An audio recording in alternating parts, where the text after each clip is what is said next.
Hello, ladies and gentlemen. Welcome back to the Rundown. I'm your host, Evan from HIMediaTV. I'm joined by my host, Brian Nodatu Ortega. I apologize for my cadence and the emotional safety blanket. I am very depressed. And I'm here to try and cheer Evan up with video games. If there's any consolation, the fact that Borderlands 4 isn't coming until 2025. At least I'm not logging off the server that early. I gotta at least see if that game's flopping or not. Yeah, hopefully they return to Borderlands 2 and Borderlands 1 writing. But I don't know. As long as they keep the gameplay of 3, I'm chilling. I mean, that's what everybody's asking for. So, yes, for all of you who have not heard, Borderlands 4 got officially announced at Gamescom over in Germany, right? That's where I was seeing this year? I think so, yeah. We're going to pull up all of the actual games that were announced here at Gamescom this year. A lot of shit dropped. A lot of shit drops. And this is even after, what? We had, what was the first thing that we already reacted to? A few different things. Everything going on this past summer. Yeah, Xbox games, com or whatever it is. Summer Game Awards, right? Summer Games Fest. I don't know. Xbox Showcase, yeah. So let's start scrolling through. We've got Avowed. We knew that was coming. That's Obsidian's answer to Skyrim. Then we have as well as Vessel of Hatred. We already know that's coming. As well Space for Starfield. Which, fun fact, I've actually been playing Starfield again, trying to get back into it, and I'm like, you know what? The game itself feels tight to play. I'm just kind of skipping over a lot of the white noise as far as side quests and shit.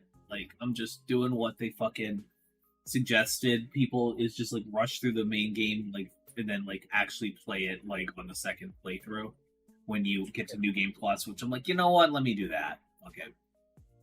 I got you. We also have Lost Ember remastered, which I didn't know that was a game that would be remastered. Aria History Untold, and Smoosh Come Home. I've seen a little bit of Smoosh. It actually looks really cute. Yeah. Cool. Got that Indiana Jones game that looks mid as shit, and No Tree of the Last Song. I've talked about this with you at length. I will say real quick about the Indiana Jones game. I hope it does. It's a massive AAA release, but it's made by Machine Games, and I love Machine Games because they're the people behind the Wolfenstein series. So I hope it works out for them so they can start making Machine Games AAA as opposed to what this is. Because I'm not really excited for this. I'm just excited for the studio. Yeah, no, for sure. All right, incoming. Brian's coming now. Fucking Dragon Ball Sparking Zero. Everybody I know and their mother is excited for this game. I can't fucking wait. They released 3 different trailers out of this just one and they announced Ultimate Gohan. I'm so hyped. So hyped. So hyped. Potential unlocked Gohan, however you want to call them. But yes, that's gonna be my game. That's the next game I'm pre-ordering. That and Space Marine. I already pre-ordered it. 13 days away, baby. Go back up real quick, just because I want to say all the games. Oh, okay. We have Indie Arena Booth. Cool. We already know about Age of Mythology Retold. That was announced earlier this summer. Little Nightmares 3 for the horror fans. Unknown 9 Awakening from Bandai Namco. Okay. Farewell North.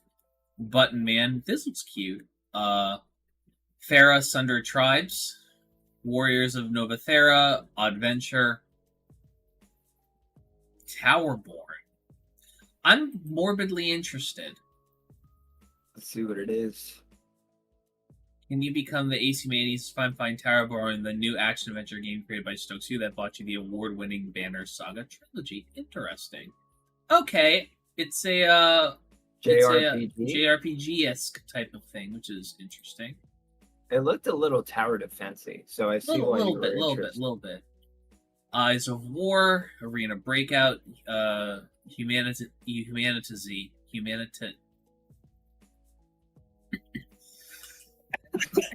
Fuck this, Nate. Fuck that game. Pinball Spire.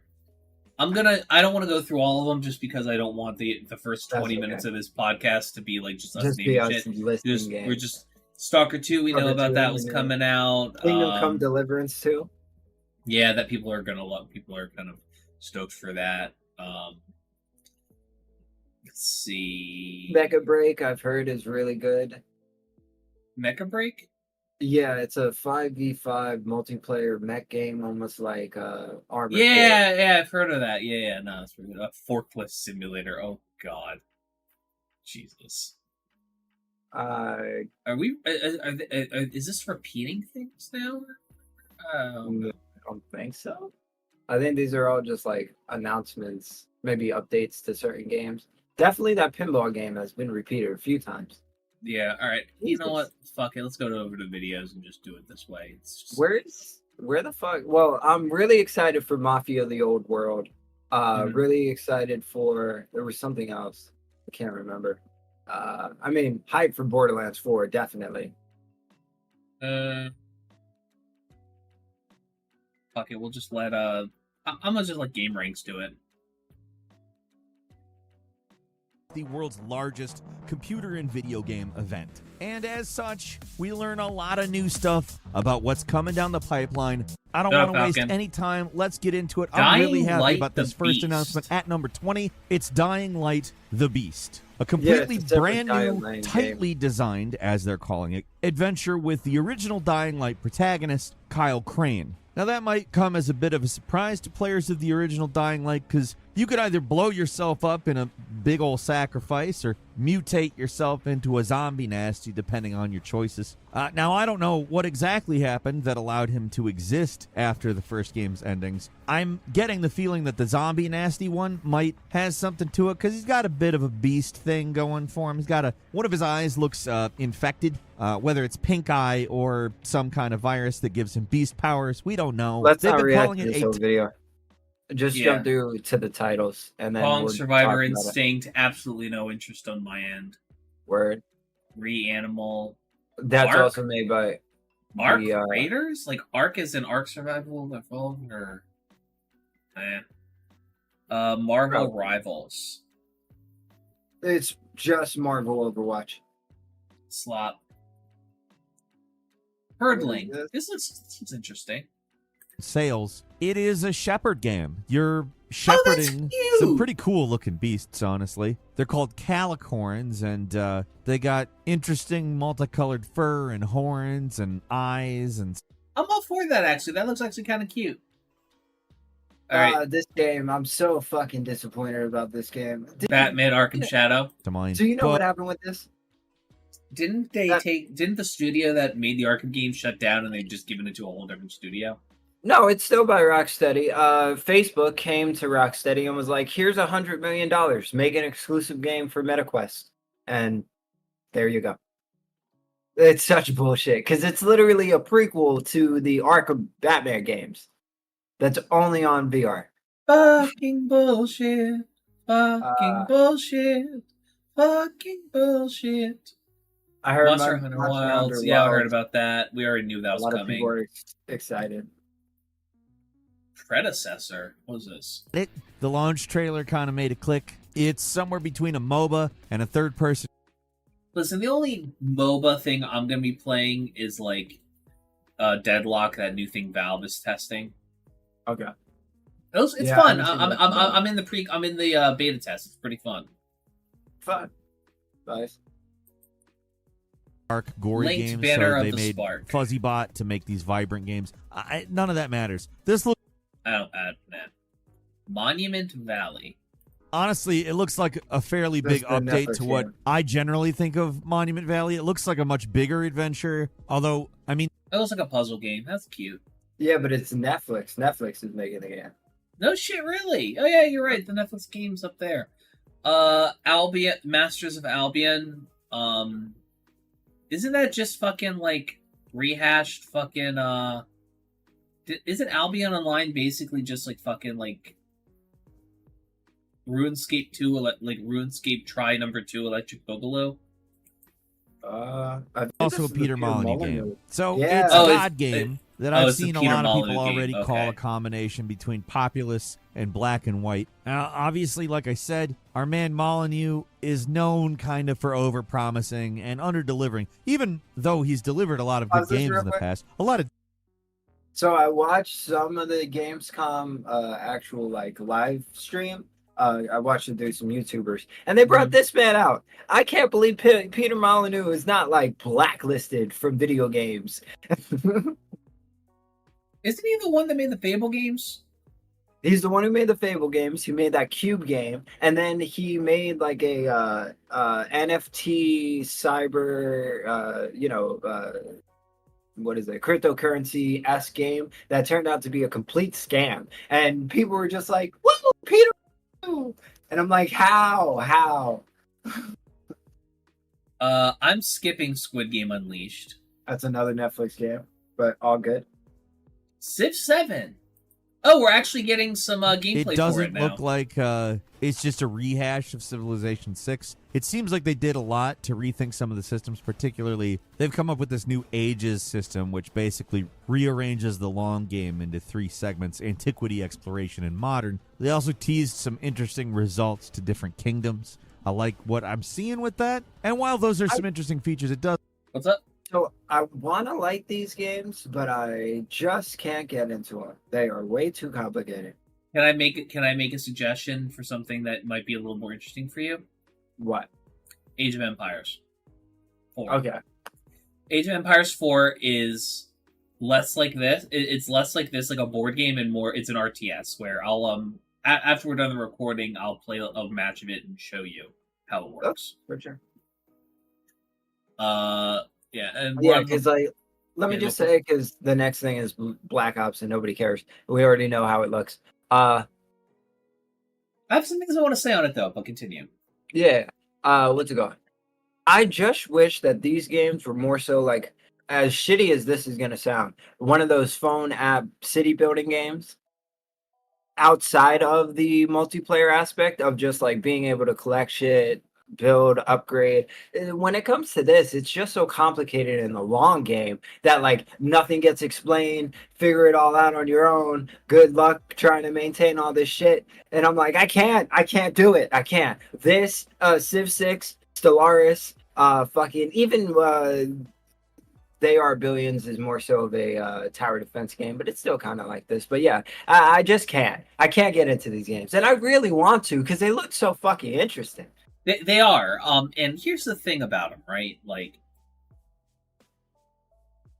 you can try Catan. Okay. Board game. It's basically this. Okay. Maybe. I'll give it a try. But it's a board game, and you need actual people to play with. So. Where?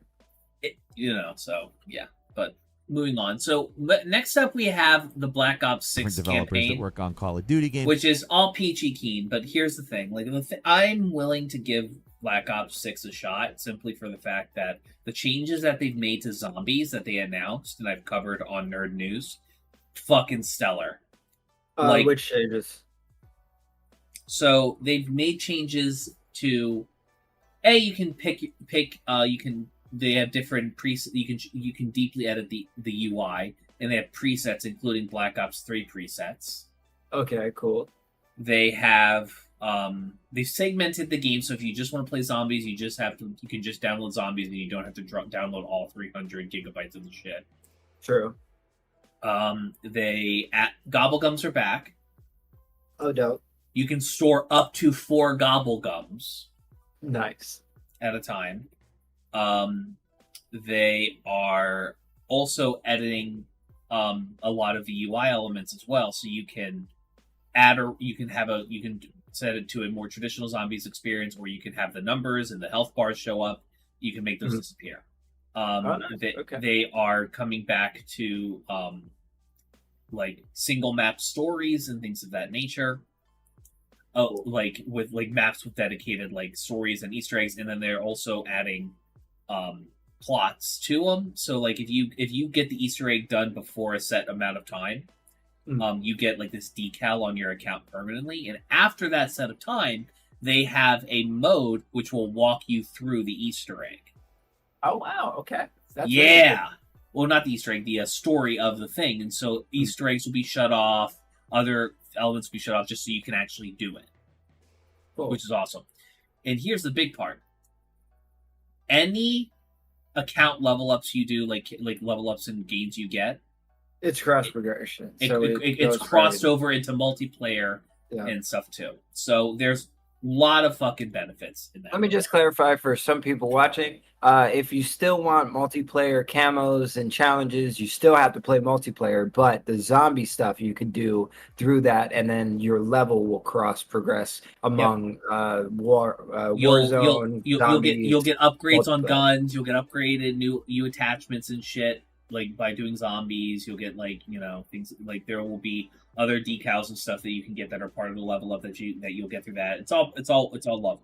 So like the next time you get Game Pass, I would really suggest you play a little of Cold War, because I think you'll like Cold War zombies. I actually have Game Pass right now somehow, so maybe I'll give it a shot. Moving on, we have something called Secret Level. What is this? This shit, I'm so hyped. It's the Love, Death, and Robot creators. Okay. Love, Death, and Robot creators. We may get actually copyright striked. Don't play this because they've been really weird about it. I muted it. Okay, so long story short, Love, Death, and Robot creators are making 15 anthology episodes based off of video game protagonists. So you got God of War, Ghost of Tsushima, Pac-Man is in there, Warhammer is going to be in it, and yeah, so I'm hyped for this. It's going to be December 11th, I believe, and it's going to be a TV series. So hopefully it gets really successful and they make more video game fucking anthology episodes. Well, I mean, if it's the people behind Love, Death, and Robots, it's going to be amazing. All it's going to happen is just wish for people wanting an entire fucking season of one episode. Each thing, yeah. Yeah, like, Lord. All right, I don't care about the Indiana Jones game. That's okay. I'm so sorry. No, that's okay. Mafia the whole country. All right. Real mob, let's say. That's what we're talking about here. It's going to be set in early 20th century Sicily, and what a great idea, honestly. And that's not to say I don't think that I would like another Mafia game in the United States. I would, but I think this is a refreshing change of pace, and I think it's got a lot of potential. And it's also been like a decade since the last Mafia game. Mafia 3, yeah, I think came out in like 2016, 2018. I might even be too long. Did it? I thought it came out earlier than that. Mafia 3 came out in 2016. Okay, so almost a decade. Yeah. I think the reason though that the reason Mafia 3 was so bad was because they tried to do a Call of Duty Mafia, not a Call of Duty, a GTA Mafia game. If they remain a limited view, small, almost bare bones city with just missions, a few side places to upgrade your vehicle just a little bit, and a gun shop, I'm good. I don't need more than that. No side activities, maybe a little thing to expand the personal story of the character, but that is all. I don't need 20 why am I spending 10 minutes driving to this area to do this bullshit? Fucking exactly. That's why I stopped playing Mafia 3 and why Mafia 1 remastered. It's so fucking good. It's so good. So good. Here's Borderlands 4. That's the reason why I've seen it already. I've seen it already. Obviously, this is why they made a bad movie. They wanted to plug this shit. I'm just going to talk about... Imagine if the movie was good, though. Could you imagine if the movie was good and the hype that this would be getting right now? Dog, 19 million people, I think, were playing Fallout 4 concurrently after fucking the TV show came out. Why can't Bethesda follow fucking the 2K's goddamn track record? Do this. This is how you do it. But still with how y'all did the show. Just this type of marketing. This is how y'all do it. I can't believe this. Yeah. Here's my thing. The Fallout TV show had been in the works for years. And had delay after delay after delay. Like, the Fallout TV show was, like, I think announced before 4 came out. So... Was it really? Damn. I think so.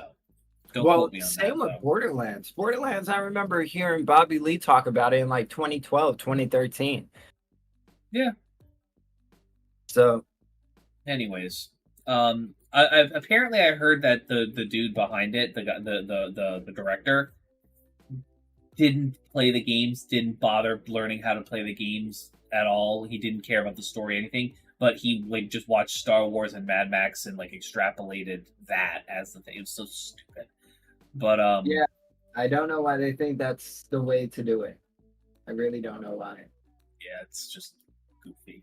Tune God for knows. more information. I have a few bonus announcements. Oh yeah, Starfield got a buggy. Starfield, there's a new vehicle available, and Shattered Space is set for September 30th. We got our first trailer for Berserker Kazan. We've only gotten teasers and little segments of gameplay. This, I think, really gives us a better idea. You should check it out. It's pretty cool. We also got a new look at... I will say, I never thought in a million years they would add the vehicle to the fucking Bethesda game like that. Well, I'm surprised. So fucking needed. So fucking needed. Yeah, without a doubt. I'm just surprised that it actually works. The Diablo 4 expansion, Vessel of Hatred. That's coming out October 8th, so... I still haven't... Maybe I'll go back and play a little more Diablo 4. Maybe, I don't know. Probably not. Get ready for more 3. Diablo 4. Dune Awakening got some gameplay. It's frankly a very pretty game. I'm trying to be cautious about it, but it has potential. We showed off another game from the developer, but they're also coming out with... It's just another, like, survival crafting game. We have too many already. Yeah.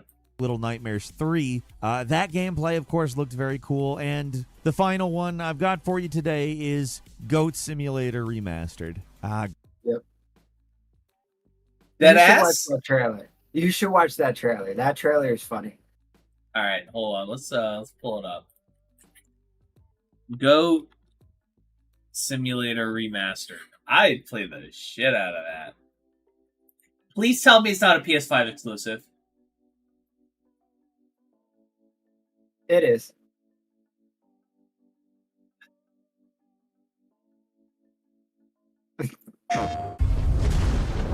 Full screen. There's a lot of references.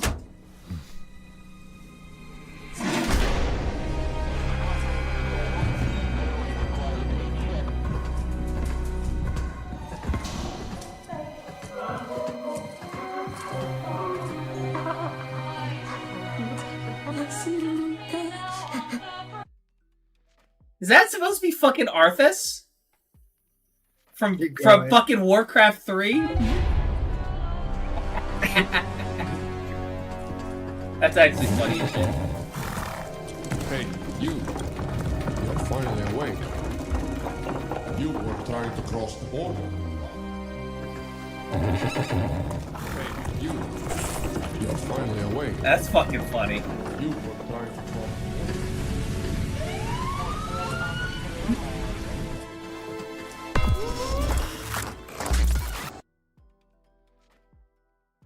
What is this supposed to be? I think that's supposed to be... It might be Assassin's Creed Unity for all the glitches. Maybe, or... I don't know.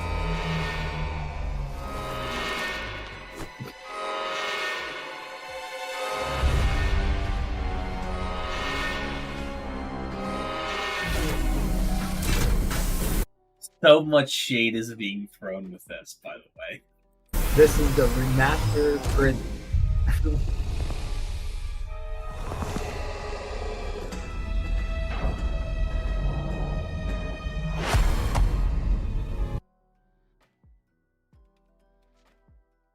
I think it says Lovelace.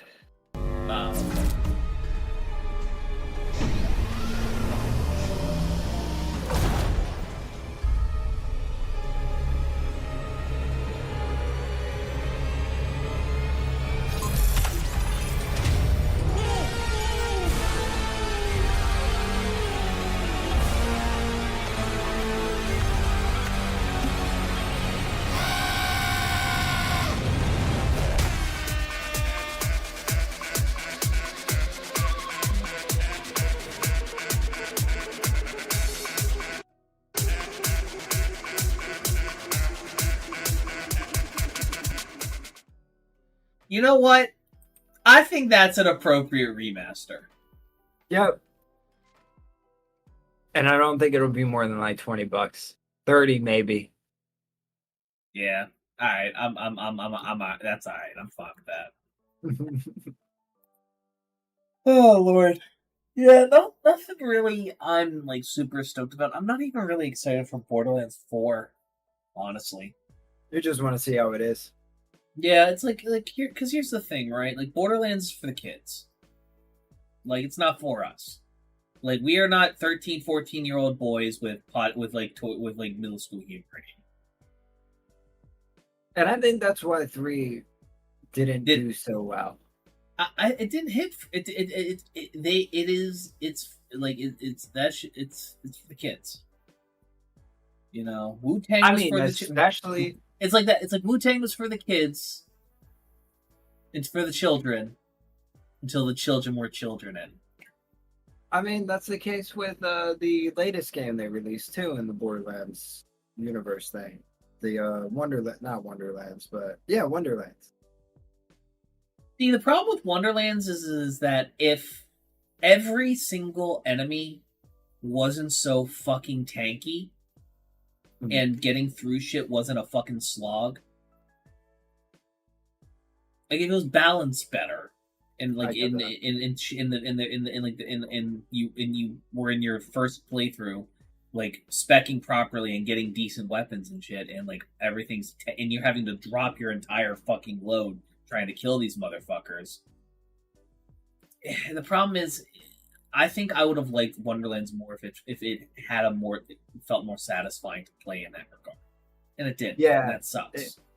Because it was like you killed one enemy, you went to the immediate next one, and then you were just like, "This is boring, my friend. This is not what I want to do." Yeah, I mean it's better with friends. Don't get me wrong, but like the fact that the bully sponginess of the enemies made it really fucking difficult to me. All right. Which Wonderlands was I think if they released a patch fixing that, like I would probably enjoy the fuck out of it. That or I'll turn the fucking difficulty down to the fucking floor and see if that does it. But like it just honestly, like when I did went through and play it on like very easy or easy, it was so much better. Yeah, because then you actually felt the same way you did with like Borderlands 1 through 3. Right. How do you like the pre-sequel? Oh, I love it. I think it's one of the best Borderlands games. Right. I think the writing for it was about on par with fucking 2. The gameplay was better than 2. The only issue I had with it was short. It was just shorter, and I thought that, and I wish that they had dedicated drops alongside the grinder. Gotcha. I think the grinder was a great addition and a great fucking idea that I wish would come back, and it should have happened with dedicated drops, alongside dedicated drops, not as a replacement for. I got you. Makes sense. Yeah, man. I don't know. I hope they manage to, Assassin's Creed to it, and it's just like a reinventation of the whole goddamn thing that just makes it feel so much better. Yeah. If you guys want a good Borderlands experience that has like better writing, like better writing than 3 and better gameplay than 2, just go play the pre-sequel. Yeah, you're in Space Australia. Yeah, it's not as long. Yeah, there's only one DLC, and a stellar DLC, I might add. But yeah, it's definitely worth a go. Apparently, we were going to get a lot more DLC for it, but it folded, and we never got it, which makes me very sad. Yeah, I don't think it was that popular when it released. No, and it's like a darling in hindsight. People still hate on it because they haven't fucking played it, and if you played it, you'd enjoy it. Like it's got a better opening. It's got like a better opening hour than any other Borderlands game, in my opinion. Even 3. Okay. I don't know. It is, and I think the classes are actually more interesting. Are definitely more interesting than 2, and are about as they feel about as fleshed out as the classes do in 3. If you had to say the best, like the most fun Vault Hunter in 2, who would you say it is? The most fun? Not necessarily the easiest or like. Yeah, no, I know. It's like I'm also trying to check my bias because I am a Krieg stan. I mean, you and me both. That's who I would say. Yeah, I think the most fun to play, I would maybe say Zero. Zero? Now, don't get me wrong. I love Krieg. I think that all of his options are like really, really cool and interesting. But like, you can coast through true Vault Hunter mode with just the Mania tree with him. I hear that. You get into Big Bingus mode, like you just get out a death free card and can ignore damage for 10 seconds and then kill everything. It's insane. I think Zero, while Flak later in 3 kind of like made the invisibility stealth kind of shtick. I think Flak is my all-time favorite Vault Hunter. Yeah, I think Zero definitely. I think Zero definitely, at least in 2, had like kind of like the most novel and interesting kind of options in terms of gameplay. You know, so Go ahead. Sorry. No, I'm gonna change the subject. So finish your point. The last thing I will say is that when it comes to Borderlands, there is a specific kind of archetype of character that I enjoy. Specifically, it is the chaotic fucking tank. I like the thing that allows me. I like high regeneration, tanky to characters that don't appear on the surface tanky. Lilith in Borderlands 1 is a good example of this. She is able to. She has a kit when at max level. Her kit is insane at being able to just murk entire crowds of enemies. It's absurd. In 2, it was Krieg because like he can just kind of get all his health back in one fucking go, and it's very fun. Pre-sequel, I played Nisha a lot. She was able to she would basically, I think, like gain a bunch of health back whenever she killed an enemy. So like she was like and just like immediately kill everybody. It's insane. And she also had an interesting aspect where like you didn't want to use elemental damage with her. You got insane bonuses for using non-elemental damage, and you got rewarded for doing so. Nice. And then in 3, I played Amara. Love Amara. She has a skill that basically whenever you deal status effect like elemental damage to somebody, you gain your health back. So like as long as you're shooting and attacking and moving forward, you're like, unless like they wipe your health out in one fucking go, which is not even at True Vault like at like Mayhem mode 11 is not easy as long as you're like not playing like a dumbass. It's pretty. It goes pretty crazy. I can solo raid bosses by myself. So yeah, I enjoy just like the risk versus reward play style that Krieg was known for. Healing all your shit back quickly, taking a lot of damage, healing quick, and like that jockey back and forth, that adrenaline of like trying to focus on your shit, looking down at the bar, saying like, and just like making sure that like that seesaw happens. So, you can change the subject now. I'm sorry.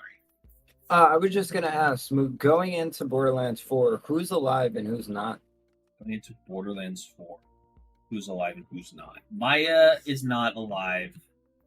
Maya's not alive. The people who we know are dead for sure are Maya, are Calypso twins, their dad, Typhon DeLeon. I'm saying of the like main good guy cast, so you don't have to like go through everybody. So like Roland definitely is dead. Roland's been dead. Lilith, we don't know. Okay. If she's dead or not. I wouldn't be surprised if she's dead for most of Borderlands 4 and then comes out surprise. Maya's dead. That's guaranteed. Yeah, so it's just Maya. Word. Everybody else is alive. Mordecai and Brick were very much not super present during the Borderlands 3, which made me sad, but I understand. Like, they were only there for, like, a little bit with Tiny Tina, because they basically turned into, like, dads to her. And I mean, after they lost their best friend, I get it. And they're just like, all right, we're just gonna, like, do some, like, you know, platonic fatherhood of this, like, chaotic fucking 13-year-old who, which is very funny, has like her type is like psychos. Literally. Yeah, so she's just it's bad. Krieg is not playable anymore. I don't know if that means he'll be brought back for 4. Probably not. No, Krieg went through what could be best described as the closest thing you can get to therapy, I guess. Yeah, with the DLC, right? Yeah, that was he kind of like his sane and unsane minds kind of accepted each other and kind of like learned to like not be at each other's throats anymore. I don't know. I'm unsure about it. You know what I mean? Like, I think he's. I don't know what Krieg. I don't know what Krieg's gonna take. I'd love to see him in battle again, but that's what I'm saying, to be able to play as him. Yeah. Nah, I don't think so. The problem is that I think after all of the fucking story development they did, that they kind of like had to come to an agreement of how much violence is appropriate. I don't know. Probably. We'll see. As far Gage is still, you know, we saw her. She was fine. Fucking Death Trap didn't die, which is good. I think the person we're gonna see again is probably Rose, the antagonist from the fucking Western DLC. I don't remember. I don't think I played that. That was right. Borderlands 3 DLC? Yeah, it had a solid couple boss fights. Interesting locale. Didn't give a fuck about any of the characters, but yeah, it's, you know, okay. You get reminded that even with the folksy like allies that the Jacobs Corporation was, you're reminded that they are a corporation and the fuck shit that they've done in the past. I remember Jacobs Cove. Yeah, that was a good place. I enjoyed it. Yeah. I was actually playing on my Siren today on Borderlands 1, kind of finally getting her to max level. Oh, nice. I accepted I'm never going to be able to defeat Kromrex unless I get a team together to do it. Well, hey, anytime you want to jump on with me, Noelia, and Alan, we'll play. That shit ain't cross-platform. Damn. Much as I wish it was, but it ain't. Even with the remaster? Even with the remaster. Damn. Who would think they would do that? Cross-platform is, like, pretty fucking rare. Like, you know, Minecraft got it and everybody thought it was standard. No, it's not. It is not. It should be at this point. At least for all future games. Well, it's not an issue between PC and Xbox. The problem is fucking Sony, dog. Like, Sony are a bunch of bitches that hate fun. Trust me, I get it.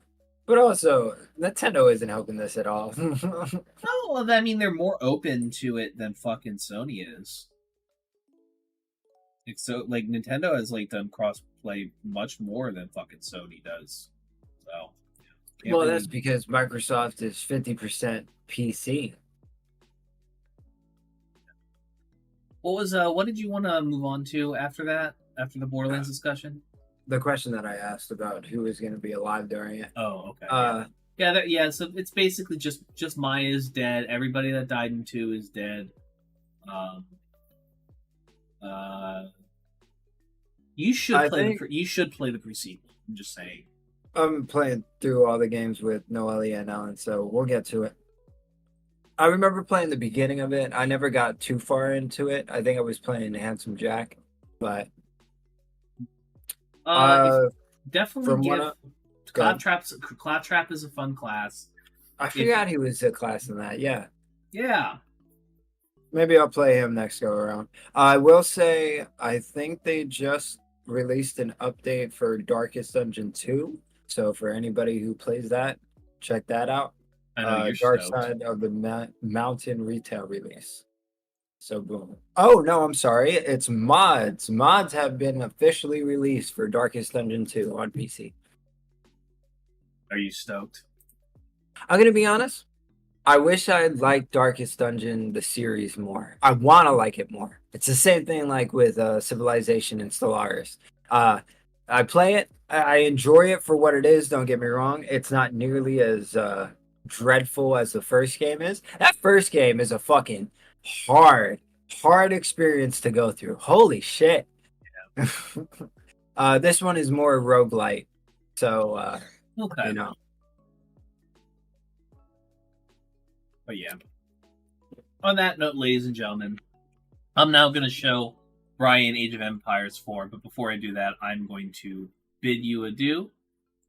Thank you for watching the rundown. Make sure you go follow Brian on his Instagram at no.2_Brian. And we'll see you guys next time. Love you guys. Have a good one.